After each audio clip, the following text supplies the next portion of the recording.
Welcome to the Freak Show, fellow freaks.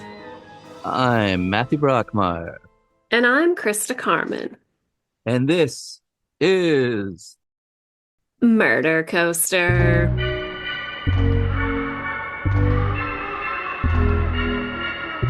ladies and gentlemen, I am so excited to talk to my lovely co host, Bram Stoker award winning author Christa Carmen, about her new novel, Beneath the Poet's House, a thriller set in modern day Rhode Island, but which centers on and harkens back to the brief love affair of Edgar Allan Poe with the poet Sarah Helen Whitman.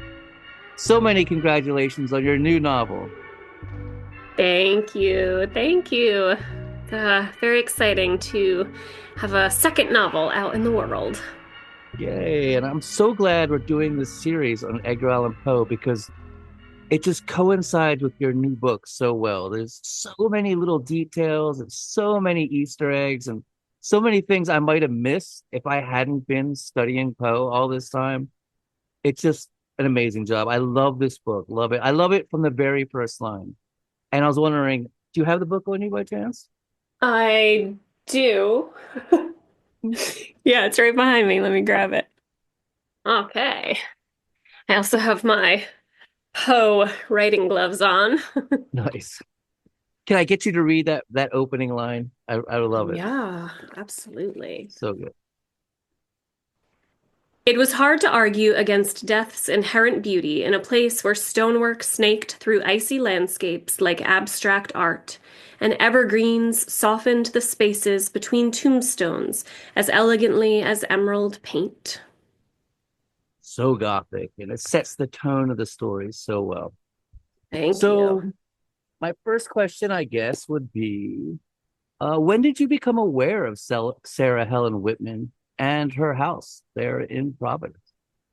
You know, that's an interesting question because I don't exactly know the answer. It's kind of, I feel like, not to the extent of Mercy Brown, but I do feel like it's kind of one of those Rhode Island things that just sort of was floating in my consciousness. I don't know if I mean, I think I probably, like so many people, unfortunately, I think I probably first knew about her through her connection to Edgar Allan Poe. And she very much, deserves to stand alone, in my opinion. And then I do remember I knew enough about her in the house to where I was intrigued. And I had two very good writing friends of mine that lived at the time in Providence. And I kind of had like an idea for this book starting to float around in my mind. And I traveled up to Providence and visited the house. You can't go inside, it is a private residence, but you can walk around the back of it into the cemetery and see the cathedral that's right behind it. And you can walk along Benefit Street and see, right down the road is H.P. Lovecraft's Shunned House. And then a little further is the Athenaeum, all of which feature into the plot as well.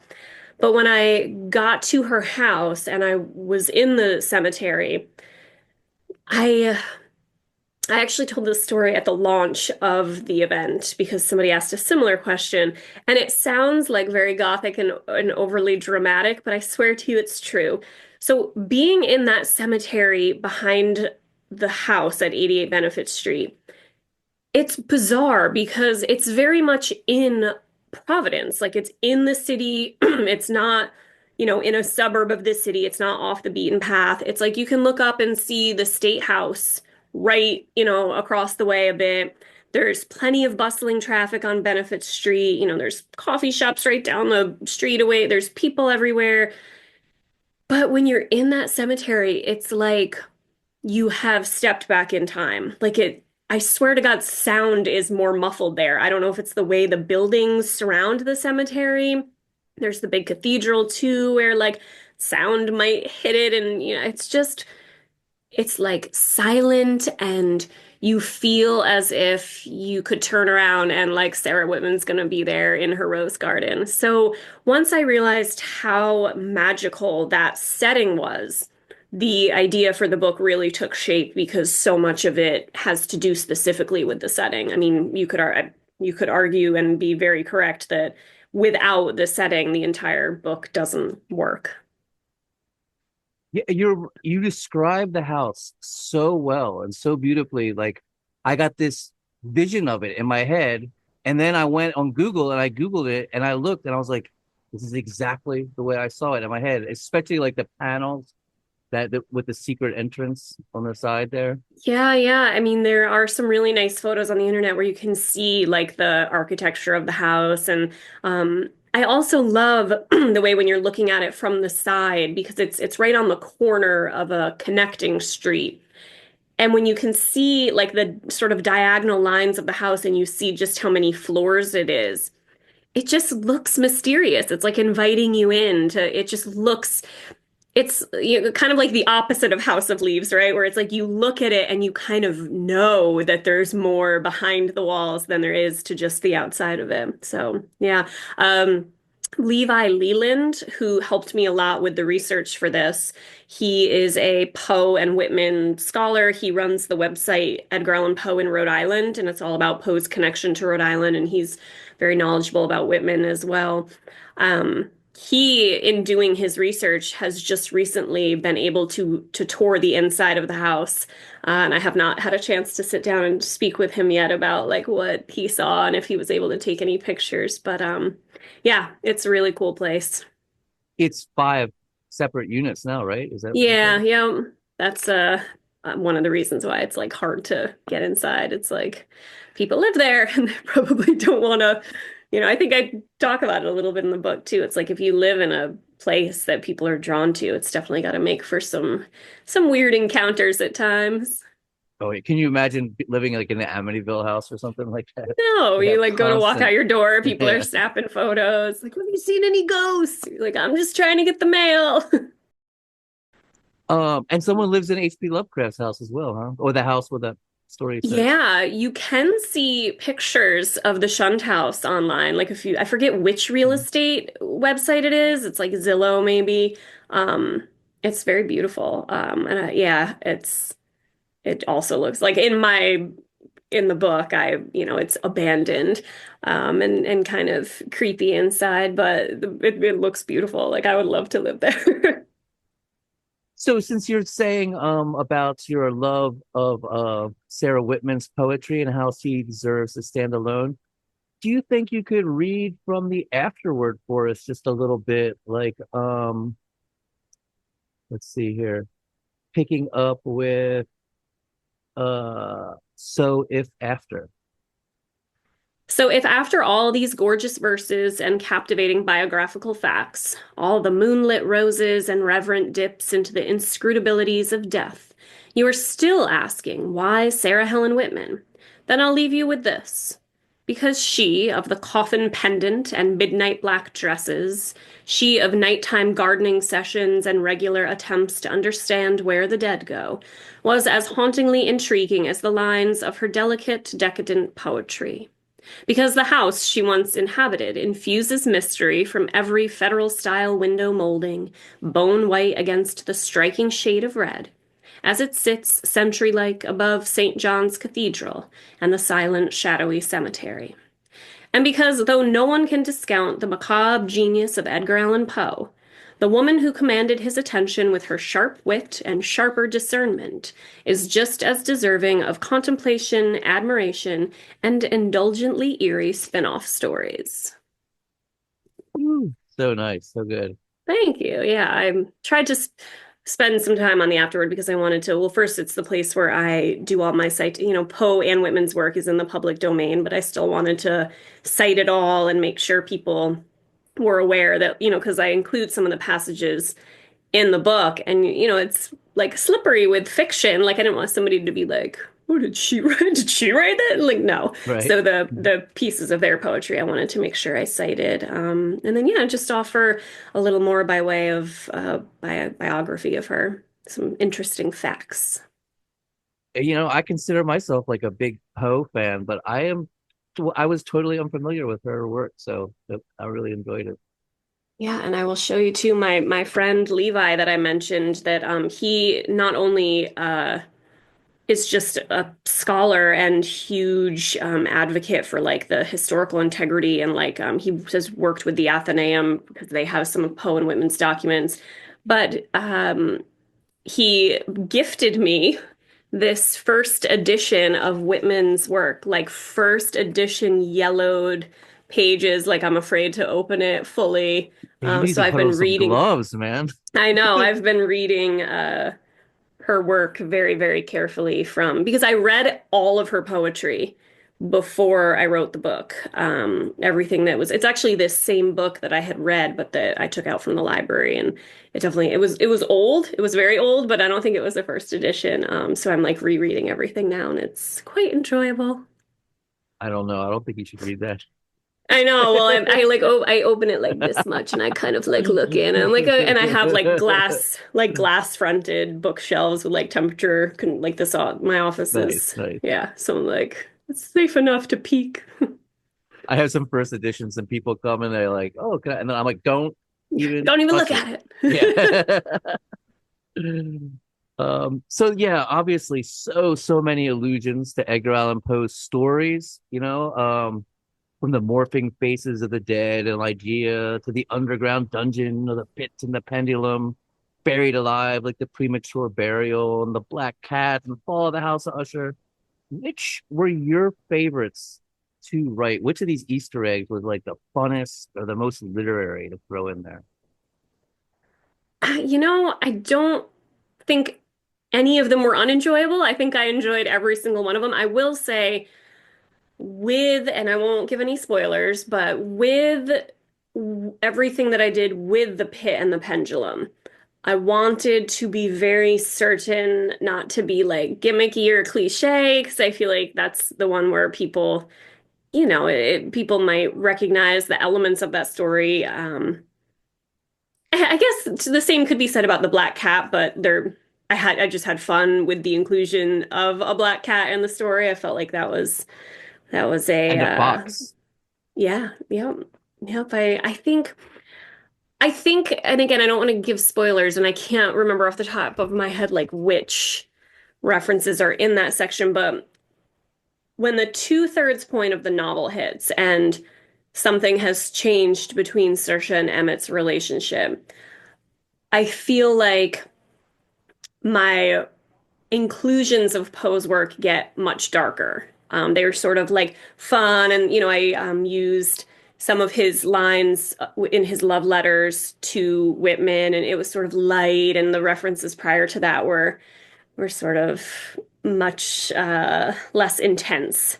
But then, yeah, once that two-thirds mark hits, I was trying to use them very poignantly because they just added to the darkness so well, because I mean they're like the quintessential like gothic, just perfect, like some references. And let me see if I can find the end of the chapter that I like the most.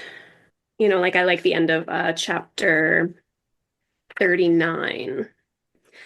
Um, the sounds in the catacombs devolve to the pull of a night tide, the wind in the clouds, the moon in a dream, and Saoirse slips down, down, down, farther down than she's ever been, as close to death as a Sabbath song, as close as an atom forged in a star, into her kingdom by the sea. So that's like a couple different allusions to different works. And Nice. I think there might have even been like more. I might have taken it too far. And my editor was like, maybe just stick with them. Like, I know this is great, but we also don't Pull want back a little. to. Yeah. So, So transcendentalism. What are your thoughts on that? it's super cool. And I don't understand why it's not like, I kind of feel like when I was researching it, because obviously I knew about it, but my biggest sort of into the movement was like Thoreau and Right. those the guys, The Emerson Frongpondians, and sorry. the Frongpondians, Yes, Frogpondians. exactly. But I was kind of, as I was like, so I reread Walden, and I reread Nice. just a couple shorter things from different a couple poets, just to kind of like I didn't want to take everything from like my memories of high school English class and or Wikipedia. And so I wanted to kind of immerse myself back into that world. And then I did, just read some, I try to obviously not just look at Wikipedia, but like use the reference section and then read like the most Mhm. interesting articles. Um, and I was sort of I found myself chuckling because I was sort of like, in today's day and age of like Instagram influencers and like people that take everything to the extreme, like vegan movements on their account, or like like everything that came out of COVID, like the homesteading and the bird watching and the, baking bread in an apron and putting it on your account. Like I almost felt like I was like, how has nobody like revitalized transcendentalism and like made it an Instagram thing? Like I just felt like it was like this movement that would appeal to a lot of people these days, but it's sort of remained pretty rooted in the past. Been co-opted Um, by the Grateful Dead. yeah, yeah, It's hippies. Yeah, I was raised Unitarian, which is like interesting. where it comes out of from. Yeah, Yeah. And I did that whole thing. I was all into Thoreau and Walden and, lived out in the woods and read the Bhagavad Gita, which yeah. Thoreau did, all that.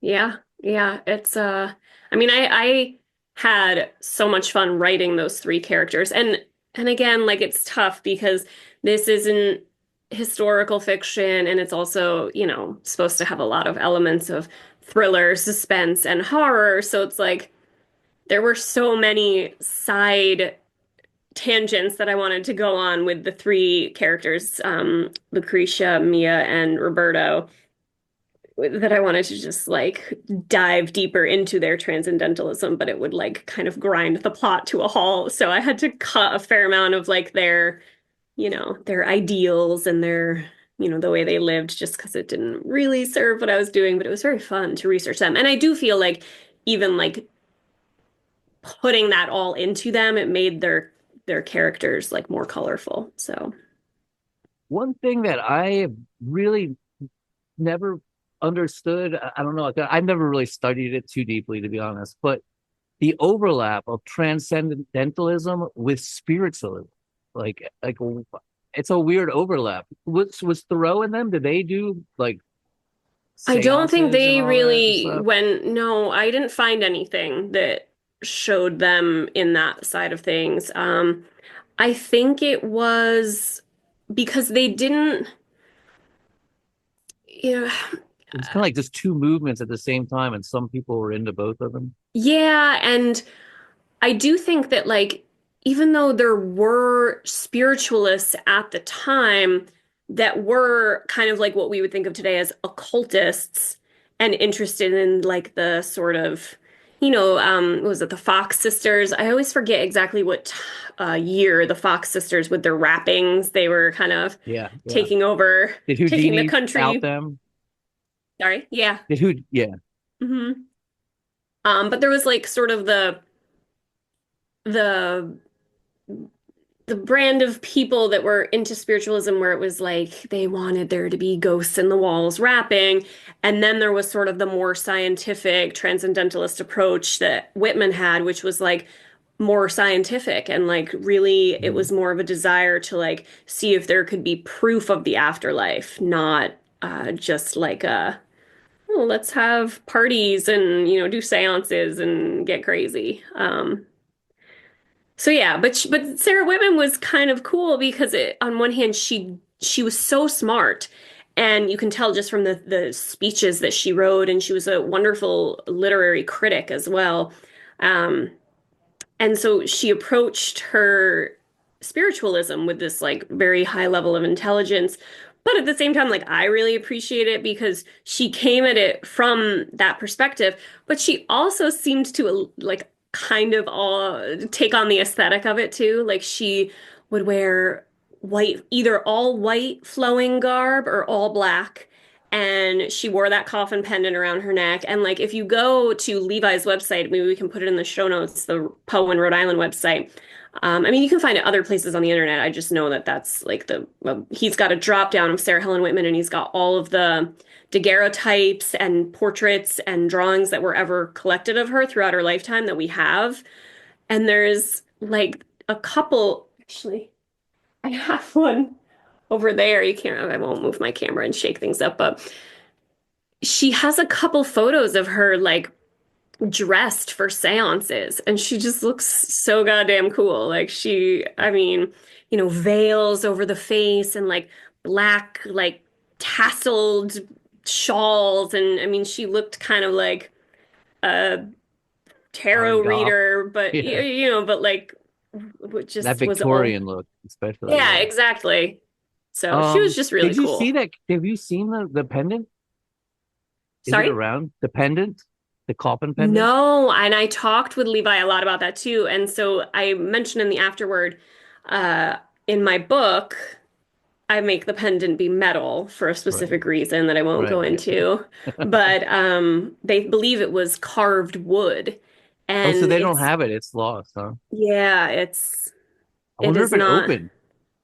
yeah, I It don't had to know. I open, have so right? many I questions. wonder I what was in kind of it. have, I want to know what I've, was in that thing. I know it like the coolest. I got a, pendant at Necronomicon a few years back from some artists that were in from Salem, and it was like a cool tombstone that was it was a tombstone pendant that was like modeled after a tombstone in Salem. And I love it and I don't wear it nearly enough, but I was thinking like after I wrote this book, I was like I kind of want to get a like a coffin Dude, they pendant to. listen to this. This is crazy. My daughter dragged me to Hot Topic just like 2 days ago, and they totally have them. Oh my God, that's so And they funny. open Now I'm gonna up, and go there's a on. little metal skeleton inside too. They're Oh my really God. cool looking. I mean, they're kind of cheap, Hot Topics like Well, cheap that's too. like I But kind of like it's me pretty being dope, dude. I me almost being bought one. me. I kind of almost think I might go back and buy one. I think you should. They I'm open up, and there's like a little skeleton inside, little metal skeleton. I'm looking right now. I'm like literally I found it. Oh, so cool. I love it. But yeah, I would like to have like a cool carved wood one and she wore it on a Yeah, black yeah. satin ribbon. So, but yes, I just thought she was like she seemed like the kind of person that if I met her today I would be like, "Can I be your friend? I'm a horror writer and I just want to like Can soak in all of your cool aesthetic." I come to your seances? Yeah, oh, yes, please. Residual hauntings. I love that concept. For me, if ghosts are real, that's the way I kind of envision it. Like in The Shining when he says, it's like when you burn toast and the smell lingers. That smell is still there. What are your thoughts on residual hauntings? I really love that part of the book. Yeah, thanks. I was really stoked when I stumbled upon it because it was like what I was like the stone tape theory when I stumbled Yes, on the that. stone That tape was like theory. what I was going for in the book before I knew it had a name. Um, yeah, because I think it's probably so I feel like we've maybe talked about this before, you and I, about like I'm not like I don't You're believe agnostic in when it this. comes. You're Yeah, like agnostic I when don't it comes to believe in the ghosts. supernatural, but I'm very You're open to open to be it. I'm the proven same exact wrong, way. Yeah. and I'm always looking for somebody to prove me wrong. But I think too, a residual haunting or a stone tape theory kind of thing is the thing that I would be most likely to believe in because like and this is maybe where we talked about it, but when I was at the Lizzie Borden bed and breakfast, and it's hard to tell because it's a bed and breakfast, and I was there with like a whole bunch of other different people, and people bring different energies and different sort of vibe. There was like a vibe with all these mixes of personalities when we were going on the tour. So, who can say it wasn't just that or what, but like I did get a weird vibe from that place. And I spent 10 days in the Stanley Hotel before my wedding there. And my husband got a vibe from there at times, and I never did, like You never got the once tap got on the it. shoulder, right? Yeah, he got like a whole like felt somebody grab him and there was nobody there.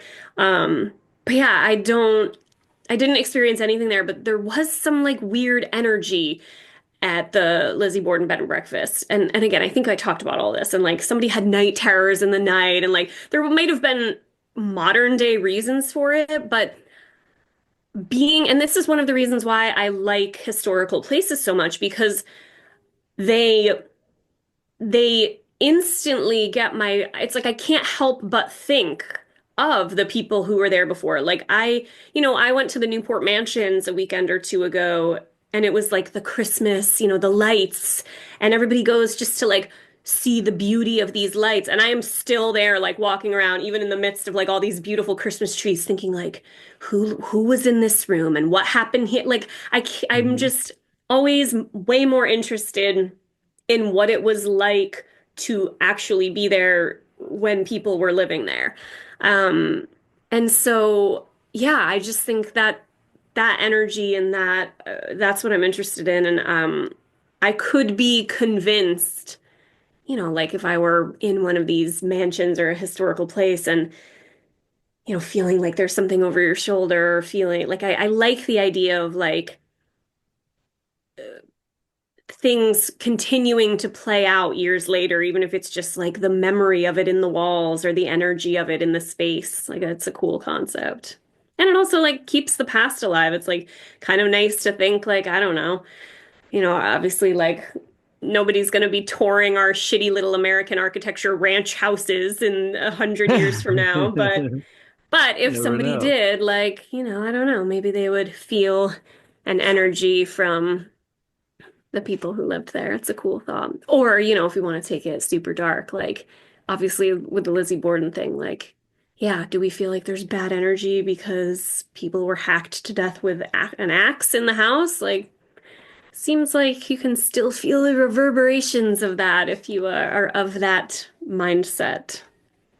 Yeah, violent sudden death is said to leave its mark. And the 19th century is just such a fascinating time, that Victorian era, especially the early part where Poe lived, because it was like this strange, weird time between the Revolutionary War and the Civil War, almost a modern age, but not quite. And there's all these new technologies and new ideas, new modes of thinking appearing, and old ones being abandoned.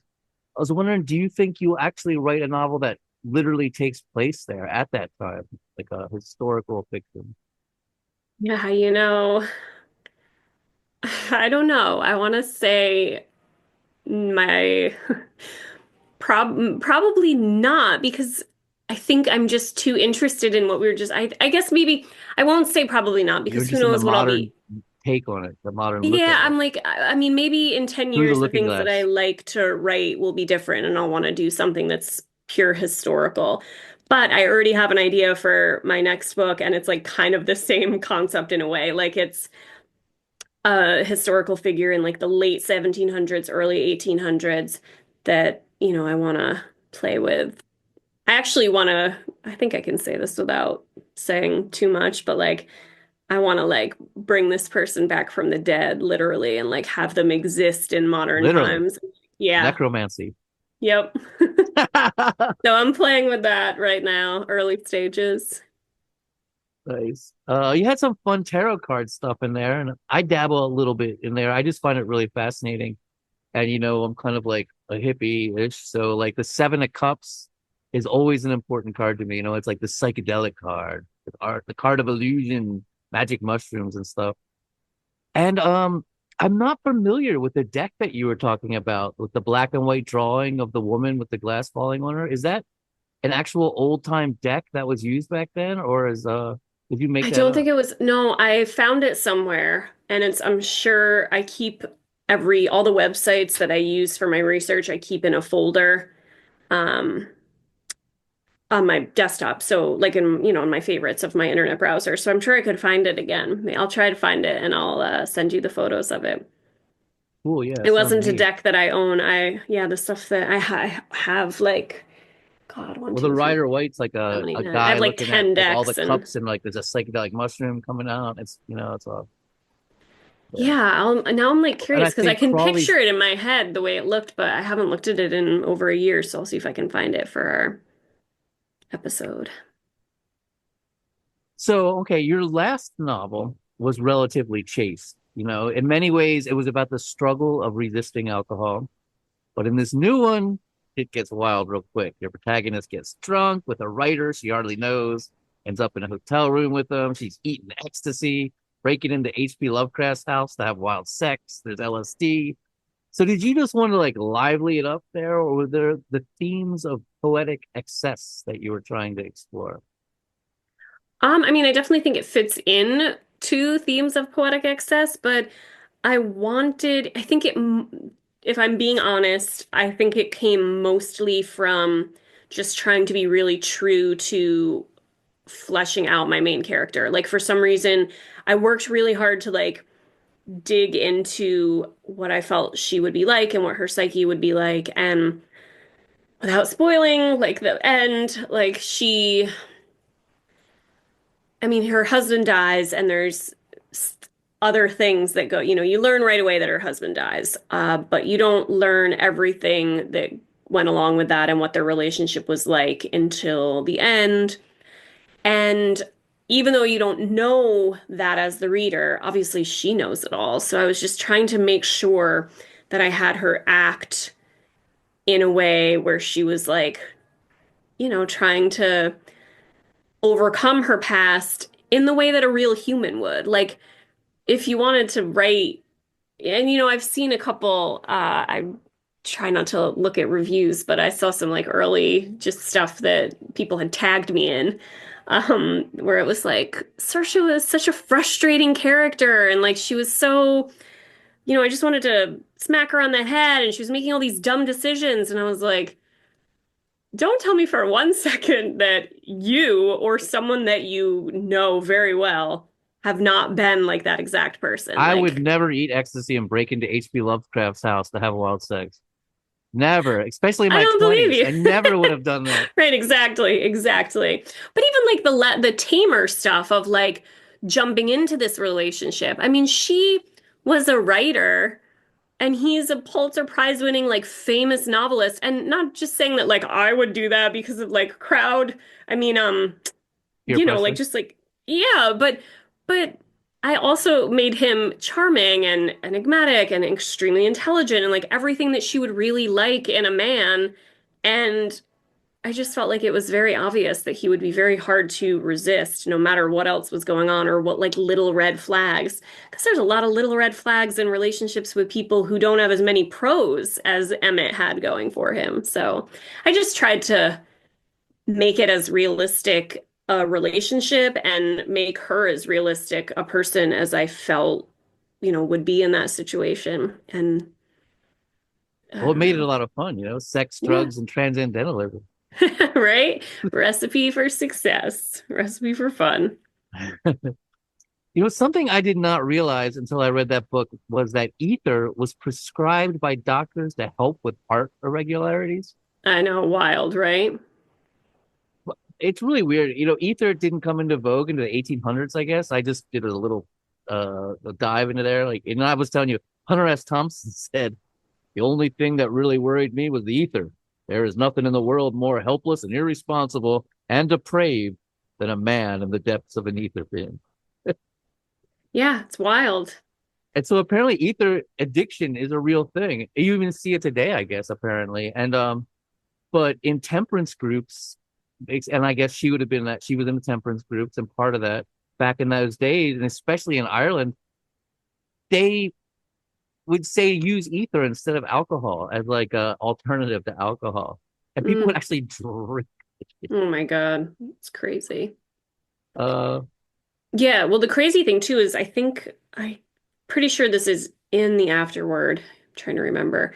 But one of the things that I found during research was that it was like I just assumed, why wouldn't I? I mean, she was prescribed Sarah Helen Whitman was prescribed ether for her heart condition.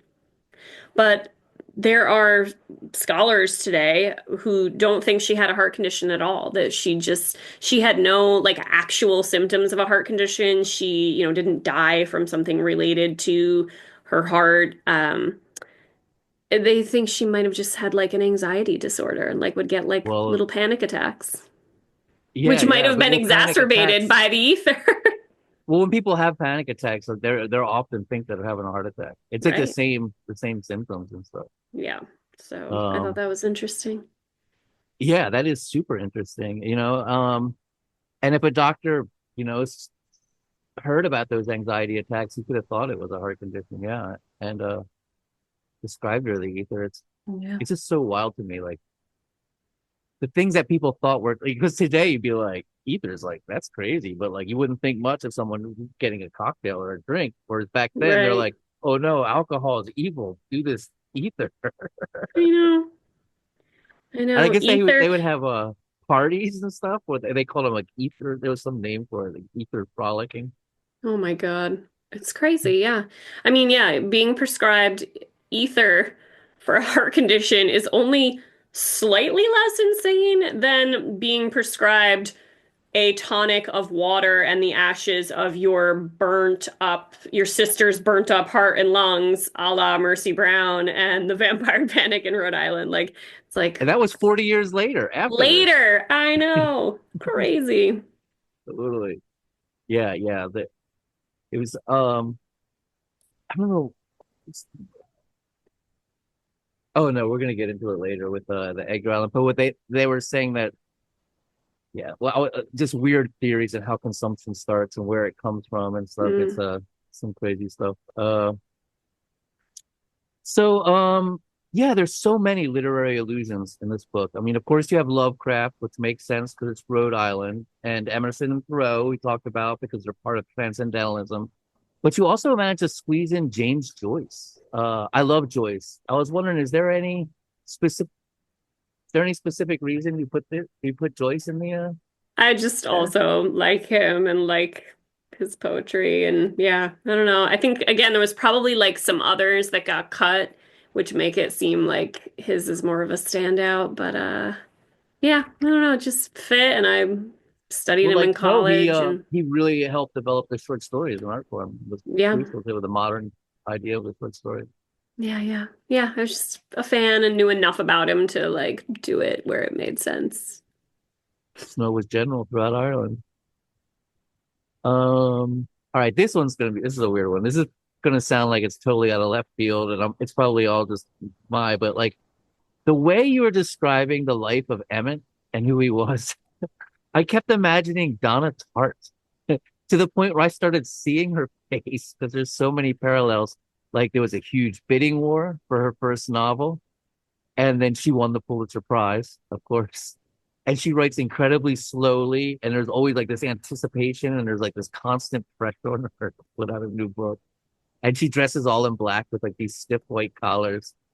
It's all in my head, right? Is there And anything in that's so there? funny that, well, I mean, the sh quick and dirty answer is like, no, I didn't base him on like aspects of her life, but I definitely did research. Like, I'm sure I looked at her because I was looking at the careers of different Pulitzer Prize winning novels. Because as much as I know tons of very successful horror writers, I don't know any Pulitzer Prize winning. There are no Pulitzer Prize winning novelists in the horror community that I know of. Fingers crossed that somebody breaks out of the mold. Was So no, I Joyce Carol Oates. She never got a Pulitzer, but she'd probably be the closest who got. She's yeah, won a lot of pretty prestigious awards. yeah, yeah. But I just didn't know a ton about the career path. Are they, I'm sure they're all different. Are they relatively the same? Like, what are the comparisons? What are the similarities? So I looked at Pulitzer Prize winners over like a period of years and I looked at their careers. And I'm sure I looked at Donna Tartt. And then also, like, she's one of my favorite authors. Me So, I too. mean, I know a ton about her. So it's possible that like I pulled some stuff from her without even realizing it. Yeah, I I was mean, I actually seeing her. Well, she, I mean, she's a beautiful woman, don't get me wrong, but she does kind of look a little bit like Edgar Allan Poe. And she does a little bit look like, you know what I she's mean? got I a was very like starting to austere, see her face. she's That's got a so very weird. austere, like, yeah, like, I just adore yeah. her. Yeah. Love her so Oh, much. I know. Where aren't we due? She So puts don't out get a me book started. Like every it's 10 been a years. too long wait. It's Yeah, insanely gold. too All right, long. now I'm gonna do, I can't She help it, says but that if she starts a project and then she starts to talk with people about it, she has to abandon it and start over. What the fuck, dude? I'm like, yeah, then so don't talk to she people about your project. I Stop. know. Goldfinch came out in 2013. That's makes sense because I was 12 like, years. yeah, so we are due. Come on. I really am hoping. Yeah, I because when I found Donna Tartt, of when I found her. Like when I discovered her myself, um, everything was out except Goldfinch. So it was a couple years before 2013 where I read, The Little Strange. I read, or I'm not the Girlfriend, Little Friend, thank you. I read everything, the three, two or Secret History. yeah. And then when Goldfinch came out, I was like chomping at the bit for it. And so now I've like, I guess if you are somebody that's been a fan of hers and waited like several times, 10 years for her book, it would Yeah. feel even more intense. But like even just, yeah, waiting, yeah, fingers crossed, man. But yeah, that's an interesting question. I like it. There could be something to it. I heard in all places on the beach in Greece. There was like this little weird store and they had like old beaten up used books outside. Probably like, tourists that like were just getting rid of their books. Yeah, And but this is a long time ago. This is back in the 90s, early 90s, when the Secret History was there. Yeah, so good. One so of those good. books that like I don't think I'll ever reread that one because just reading it the first time was so magical and like such an experience. It reminds me of your work a little bit in that it's this look back on the past. It's a very gothic feeling. It's Yeah, she just does. I mean, she writes like nobody else, just like on a sentence level, but also like the way she does characters is so, I mean, they are so multi-layered that it doesn't feel, every character that she writes feels like a version of yourself because it's like they're so deep that it's like you only know yourself that deeply. It's like knowing a character that deeply feels like yeah. crazy. I know Theo better than I know people in real life. Yeah. Right? Yeah, exactly. Well, maybe we can end this with you giving us a reading of Sarah Helen Whitman's poem to Edgar Allan Poe. All right, are you ready? This is to E.A. Poe, A Valentine, February 1848. O thou grim and ancient raven, from the night's plutonic shore, oft in dreams thy ghastly pinions wave and flutter round my door. Oft thy shadow dims the moonlight, sleeping on my chamber floor. Romeo talks of white dove trooping amid crows athwart the night. But to see thy dark wings swooping down the silvery path of light, amid swans and dovelets stooping, were to me a nobler sight. Oft amid the twilight glooming, round some grim ancestral tower, in the lurid distance looming, I can see thy pinions lower. Hear thy sullen storm cry booming through the lonely midnight hour. Oft this workday world forgetting, from its toil curtained snug, by the sparkling embers sitting on the richly broidered rug. Something round me flitting, glimmers like a golden bug. Dreamily its path I follow, in a bee-line to the moon, till into some dreamy hollow, oft the midnight sinking soon. Lo, he glides away before me, and I lose the golden boon. Oft like Proserpine I wander on the night's plutonic shore, hoping, fearing, while I ponder on thy loved and lost Lenore, till thy voice like distant thunder sounds across the distant moor. From thy wing one purple feather wafted o'er my chamber door, like a shadow o'er the heather, charms my vagrant fancy more than all the flowers I used to gather on Idelia's velvet shore. Then, O grim and ghastly raven, wilt thou to my heart and ear be a raven true as ever, flapped his wings and croaked despair? Not a bird that roams the forest shall our lofty eyrie share. And she wrote that in Providence on February 14th, 1848. So what a great way to end the interview. And thank you so much, Christa Carmen. Her new novel is Beneath the Poet's House. We will put links in the show notes. Check out our website, christacarmen.com. And you can hear her every week right here on Murder Coaster. Awesome. It's true. I'm here every week on Murder Coaster, and I'm so grateful to be interviewed by my wonderful co-host about this book. So thank you. Yay.